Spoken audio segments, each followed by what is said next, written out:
untuk menerima itu kan kita harus tahu yang kita terima itu apa. Jadi situasi kita hari ini, kondisi kita hari ini. Nah, untuk tahu situasi yang harus kita terima, disitulah pentingnya ilmu.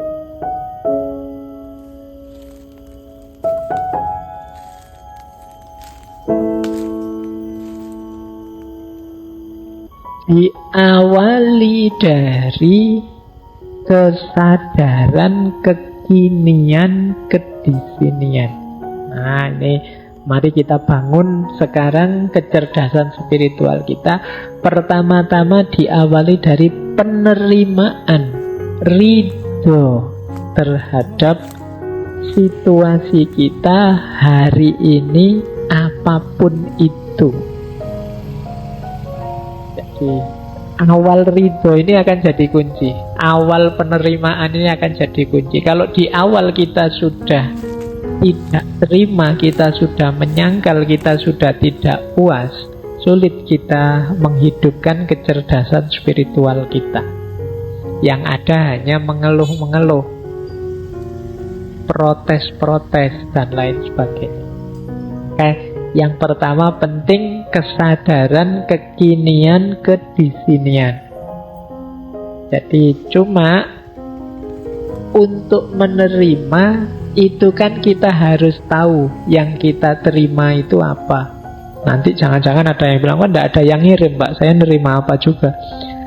Jadi situasi kita hari ini, kondisi kita hari ini. Nah, untuk tahu situasi yang harus kita terima, disitulah pentingnya ilmu. Jadi pengetahuan, baik tentang diri kita maupun tentang situasi lingkungan di sekeliling kita. Oh iya, saya sadar aku ini sampai detik ini masih orangnya pemarah. Saya terima dulu. Jadi banyak orang yang pemarah tapi tidak ngaku kalau dia pemarah. Maka kesadaran untuk kekinian kedisinian itu penerimaan diri, yang itu diawali dari ilmu, pengetahuan kita tentang diri kita sendiri. Aku ini tipe yang orang gimana sih? Nah, diterima dulu, jangan diingkari, jangan denial. Kalau sudah, baru niat, azam yang kuat, niat. Saya masih pemarah, saya tahu, tapi aku akan berusaha untuk lebih baik. Nah, ini niat untuk jadi lebih baik. Setelah kita terima diri kita apa adanya. Jadi ridho, niat. Kemudian yang ketiga, refleksi tentang hakikat diri kita yang sejati. Kalau ini ideal, aku itu seharusnya bagaimana sih? Nah, ini idealnya, yang nomor 3. Jadi ini mungkin aspek tafakurnya. Yuk kita pikir, aku itu harusnya gimana? Mengapa sih Allah itu menjadikanku seorang muslim yang hidup di Indonesia, di desa ini, punya saudara seperti ini, teman-temanku kok tipenya gitu semua, dan lain sebagainya. Jadi kita memahami, kalau begitu aku harus apa? Aku harus bagaimana? Diriku harus dibentuk seperti apa? Nah, ini refleksi tentang hakikat diri kita. Kemudian saatnya berjuang, niat yang kuat, kemudian kita tahu target tujuan kita yang ideal tadi, kemungkinan kita akan bertemu banyak halangan dan rintangan. Di situ saatnya kita menaklukkannya. Jadi kita mungkin ketemu kemalasan kita sendiri, kita ketemu teman yang tidak mendukung kita, macam-macam. Nah, itu halangannya. Saatnya kita menaklukkannya. Tapi lagi-lagi kita juga harus ngerti ilmunya. Jadi nanti di setiap tahap itu kuncinya ada di ilmu. Kita harus tahu halangannya apa. Oh, ternyata halangannya itu nafsuku sendiri. Oh, ternyata halangannya itu lingkungan sekelilingku. Oh, ternyata halangannya itu. Nah, ini yang harus dibersihkan. Kalau dalam tasawuf, ini fase ketika kita bersih-bersih diri, namanya takholli. Setelah itu kita belajar kemungkinan-kemungkinan yang bisa kita tempuh untuk meningkatkan diri. Saya itu bisa lebih baik kalau pakai jalan ini. Pakai jalan ini juga bisa, pakai jalan itu juga bisa, Pak. Ada banyak kemungkinan. Nah, tapi dari banyak jalan nanti kita pilih satu kan tentunya. Yo, ada banyak jalan kan tidak mungkin kita pilih semua. Nanti pening sendiri. Kalau sudah kita pilih satu, ya kita jalan di satu itu. Meskipun kita sadar orang lain mungkin ngambil jalan yang berbeda, monggo saja. Dan kita komitmen di jalan yang satu itu. Fokus di jalan yang kita ambil untuk memperbaiki diri tadi. Banyak kita hari ini sudah menetapkan mengambil satu jalan, tapi tidak fokus di jalan yang diambil, malah fokus di jalannya orang lain untuk mencari keburukannya jalannya orang lain. Hari ini kan banyak begitu. Saya sudah ambil rute ini deh, tapi kita tidak jalan-jalan. Yang kita lakukan hanya ngeritiki orang lain yang ambil jalan yang berbeda. Wah, jalanmu salah, jalanmu sesat ke sana, yang benar ke sini, yang paling bagus ini. Jadi kita ribut menyalahkan jalannya orang lain, tapi kita sendiri tidak jalan-jalan di rute yang sudah kita ambil. Nah, ini juga blunder. Jadi kita tahu yang baik yang mana, tapi tidak kita jalankan. Nah, ini bagi saya blunder. Apalagi kemudian kerjaan kita hanya mengkritik kiri kanan orang yang berbeda dengan kita. Jadi makanya yang terakhir itu komitmen di satu jalan, mesti tetap sadar ada banyak jalan yang lain. Nah, ini rute-rute untuk menghidupkan kecerdasan spiritual. Diawali dari kesadaran dan penerimaan, dilanjutkan dengan niat, kemudian merenungi hakikat, selanjutnya menyingkirkan halangan, mempertimbangkan macam-macam jalan, dan pada akhirnya berjalan. Ngambil satu rute yang kita tempuh untuk meningkatkan kapasitas spiritual kita. Kalau kita sukses, kita akan dapat 5 hal itu. Entah satu di antaranya, entah 2 di antaranya. Alhamdulillah kalau bisa 5 di antaranya. Kalau 5 ya berarti bukan di antaranya ya, 5-5-nya. Nah, namanya spiritual gift. Kalau ini mengikuti Dana Zohar tadi. Spiritual gift itu ada 5. Yang pertama, the gift of discernment. Kemampuan atau anugerah mampu mencerna. Jadi anugerah mampu mencerna itu kemampuan kita untuk memahami. Itu anugerah. Kalau yang tadi diberi langsung pengetahuan oleh Allah, saya sebut laduni tadi, itu namanya the gift of knowledge, pengetahuan, anugerah yang kedua. Sebenarnya kita mampu memahami sesuatu itu sudah anugerah. Tidak usah menunggu jadi orang laduni yang tiba-tiba ngerti apa. Tidak, kamu bisa memahami sesuatu itu sudah anugerah. Banyak orang yang mati-matian ingin memahami, tidak bisa paham-paham. Itu anugerah. Loh, ngaji malam hari ini itu ada yang pahamnya 10%, ada yang paham 20%, ada yang tidak paham belas ini ngomong apa sejak tadi. Loh, kemampuan memahami itu anugerah sudah. Jangan menunggu, Pak saya belum dapat ilmu laduni, berarti Allah tidak sayang saya level. Tidak, kamu bisa memahami saja, itu sudah anugerah spiritual yang luar biasa. Nah, ada level 2-nya anugerah apa? The gift of knowledge.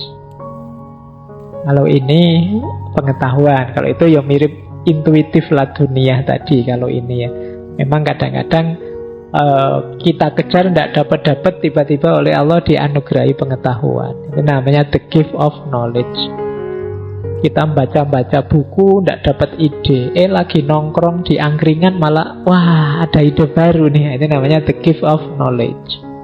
Jadi bagian dari sayangnya Allah pada kita, spiritual gift. Yang ketiga, the gift of wisdom. Kalau ini lebih dalam daripada sekedar knowledge. Wisdom itu kemampuan kita menemukan hubungan antara pengetahuan dengan kehidupan nyata. Itu namanya wisdom.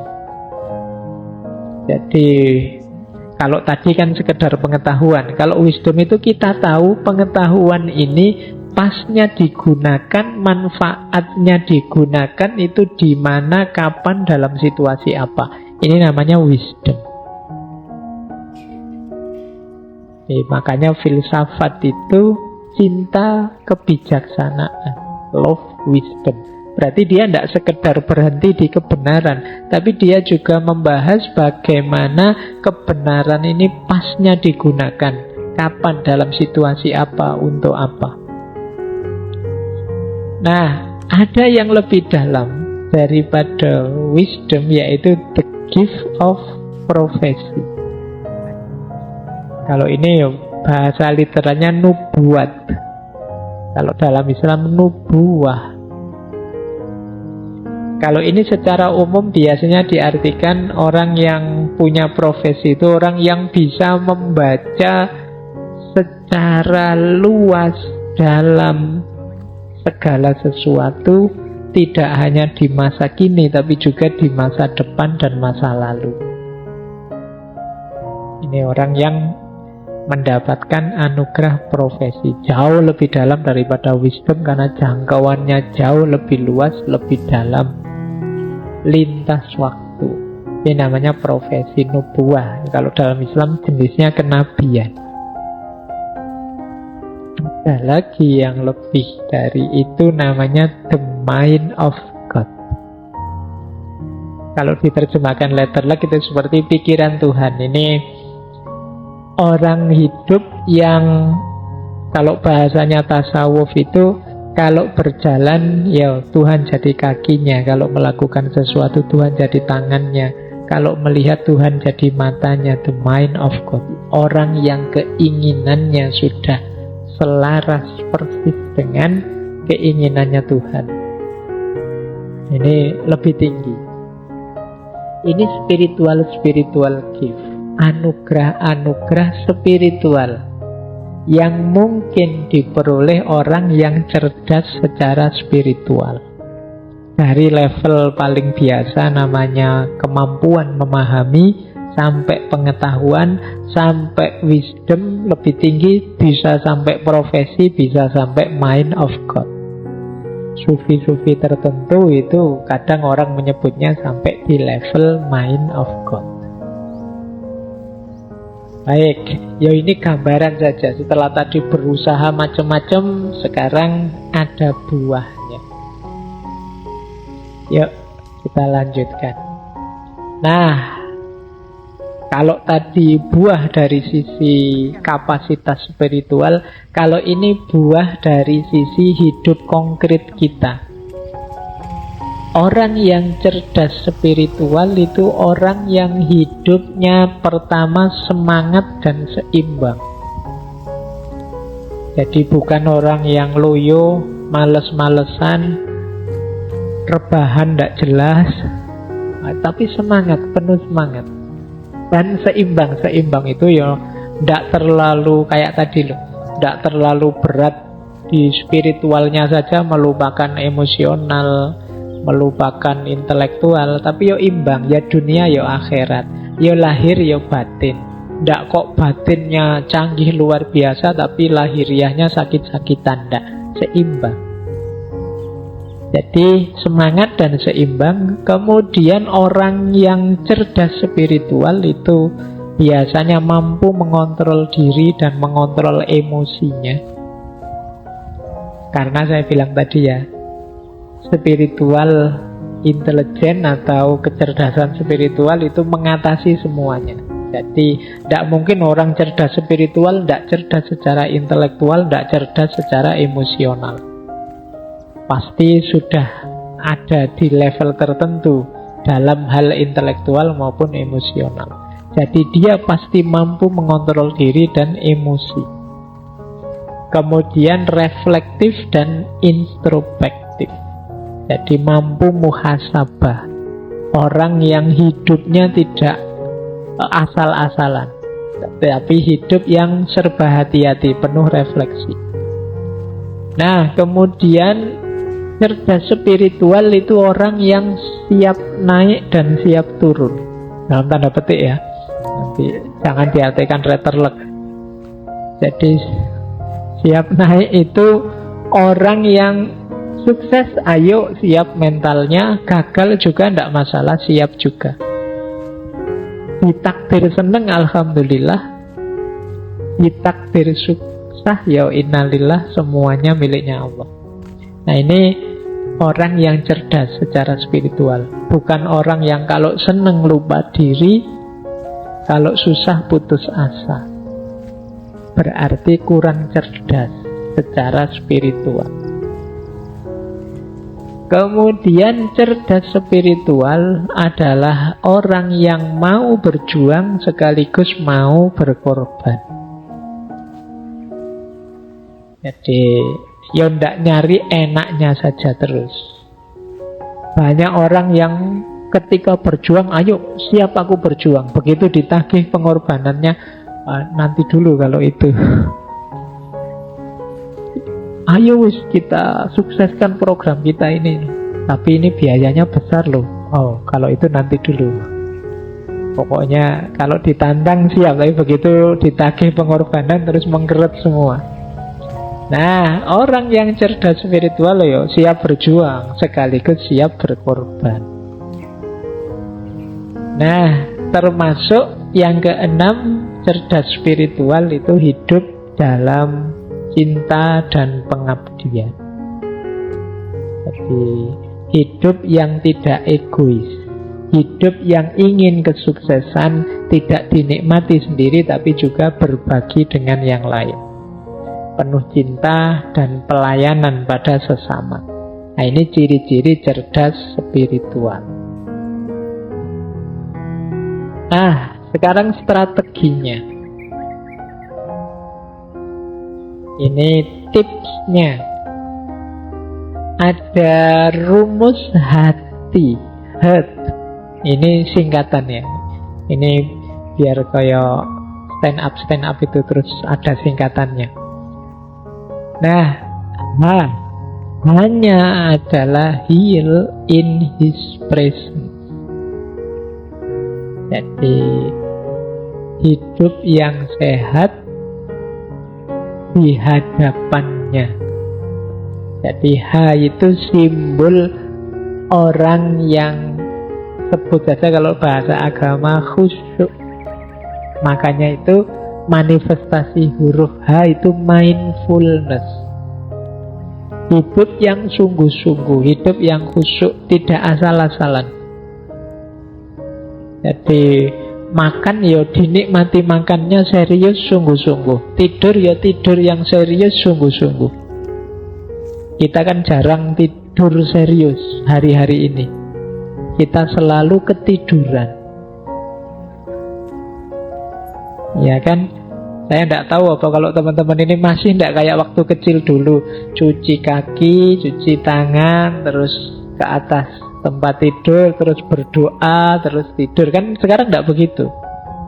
Pokoknya capek ya ke atas tempat tidur, baca HP sampai ketiduran. Jadi kita tidak pernah tidur, yang ada kita ketiduran. pasti tidak menikmati tidur, tidak mindful. Padahal setiap aktivitas yang baik, yang bermanfaat, kalau mindful itu pasti manfaat dan efeknya luar biasa untuk hidup kita. Kalau serius, tapi seringkali karena kita tidak serius, ya kita tidak dapat banyak manfaat dari situ. Sholat, ngobrol, ngaji, silaturahim, baca buku, dan lain sebagainya, itu kan aspek-aspek yang kegiatan-kegiatan yang baik dalam hidup kita. Tapi karena kita tidak sungguh-sungguh, tidak mindful tadi, ya efeknya jadi tidak maksimal. Yuk kita nikmati ya apapun aktivitas kita. Sekedar minum teh, minum kopimu itu coba sekali-sekali dinikmati, dirasakan benar. Wong sekarang teman-teman makan saja kan didampingi HP. Jadi sambil makan, sambil nyekrol Instagram, sambil lihat Twitter, jadi makannya tidak dinikmati. Kadang-kadang kita tidak tahu, mungkin laukmu diambil temenmu apa kamu tidak, lu kok tiba-tiba habis. Nah, yuk heart yang pertama, heal in his presence. Yuk hidup yang serius, yang sungguh-sungguh, dinikmati setiap hembusan nafas, setiap detik yang engkau alami. Yang kedua huruf E, engage with purpose.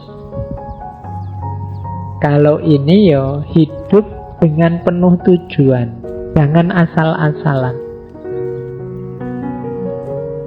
Saya Pak ingin target ini, jangka pendeknya ini, jangka menengahnya ini, jangka panjangnya ini.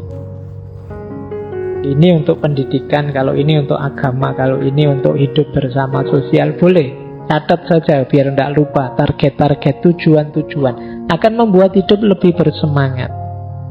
Jadi engage with purpose, hidup yang terlibat dengan tujuan.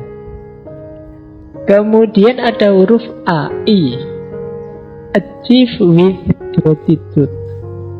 Yuk berjuang sungguh-sungguh, tapi dengan penuh rasa syukur. Jadi tidak dengan kecewa, tidak dengan dendam, tidak dengan kebencian, tapi dengan penuh rasa syukur. Itu akan membuat hidup menyenangkan, membahagiakan.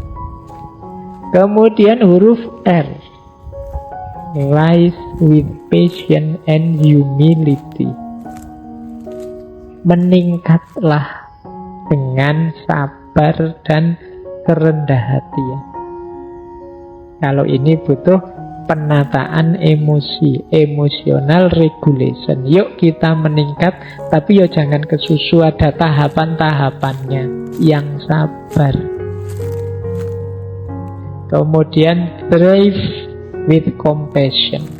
Kalau ini kasih sayang dan pelayanan.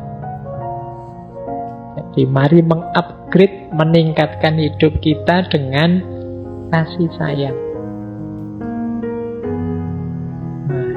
Jadi ini rumus dari hati, namanya heart. Mindfulness, kemudian purpose, gratitude, emotional regulation, compassion, and service. Ini akan jadi kunci jadi kita orang yang cerdas secara spiritual. Nah, wah ini tulisannya kecil-kecil, pasti tidak terbaca. Saya ambil strategi dari 3 tokoh. Yang pertama Danah Zohar tadi. Kata Danah Zohar, SQ yang tinggi menuntut integritas pribadi yang paling kuat, menuntut kita untuk terbuka terhadap pengalaman, di mana kita mampu untuk melihat kehidupan dan orang lain secara segar, seolah-olah melalui mata seorang anak, untuk belajar bagaimana memanfaatkan intuisi dan visualisasi kita sebagai jalan yang kuat untuk menggunakan pengetahuan batin kita dalam membuat perbedaan. Saya baca kayak gini, saya yakin teman-teman tidak paham.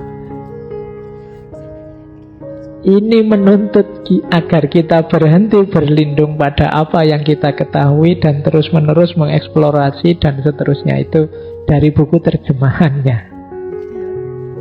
Jadi nanti ya saya jelaskan saja. Saya baca dulu. Yang kedua dari Hans Kram. Intinya sama, 3 strategi ini. Apa yang menjadi nasihat terbesar sepanjang masa? Kata Skram, tetaplah seperti anak kecil. Sebenarnya nasihatnya Dana Zohar tadi juga mirip. Menyuruh kita yuk murni lagi seperti anak kecil. Anak kecil itu bagaimana? Terbuka. Terbukalah. Jadilah petualang. Ingin tahu. Semangatlah untuk belajar. Bersikaplah tulus. Paling tidak untuk dirimu sendiri. Jangan menghakimi. Akui keajaiban hidup dan pengalaman luar biasa yang dibawanya. Nah, Dana Zohar, Hans Kram itu mengajarkan kita, yuk ayo meniru anak kecil saja. Tidak usah belajar ruwet-ruwet. Anak kecil itu lebih prospek secara spiritual. Yang pertama apa? Mereka terbuka. Petualang, ingin tahu, semangat belajar. Anak kecil itu kan masih rasa ingin tahunya tinggi. Apa-apa ditanyakan. Sementara kita yang besar itu cenderung merasa sudah tahu.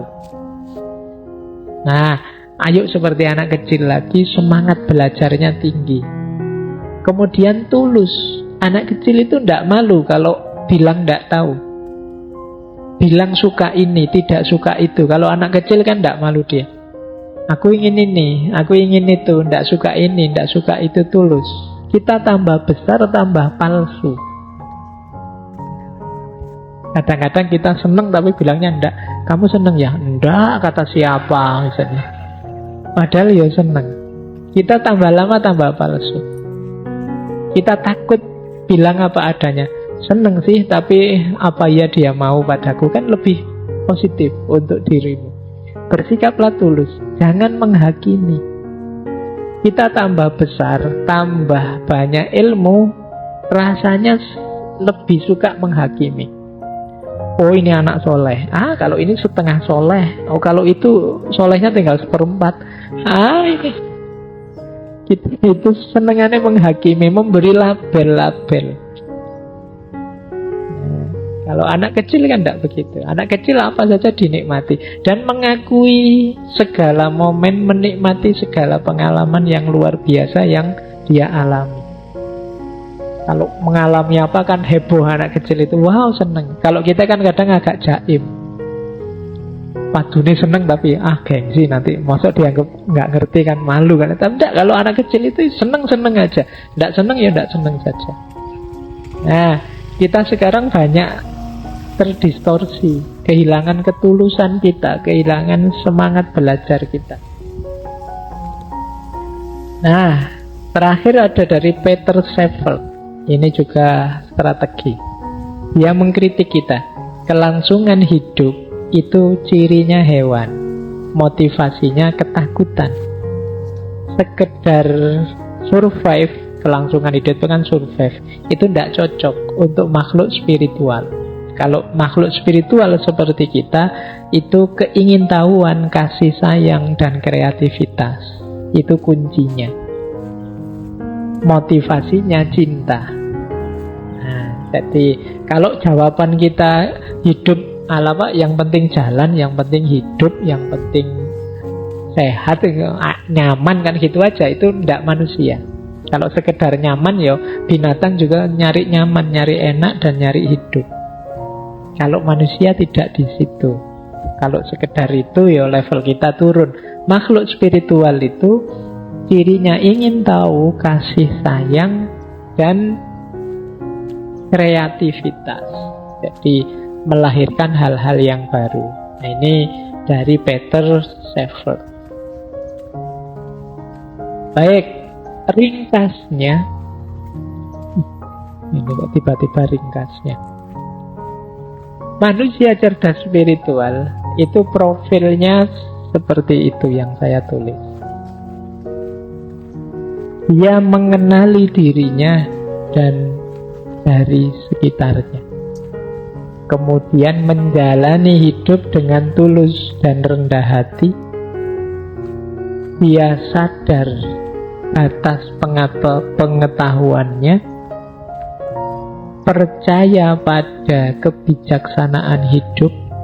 Percaya pada kebijaksanaan hidup itu kalau dapat sedih, dia tahu ya memang saatnya sedih, sunatullahnya begitu.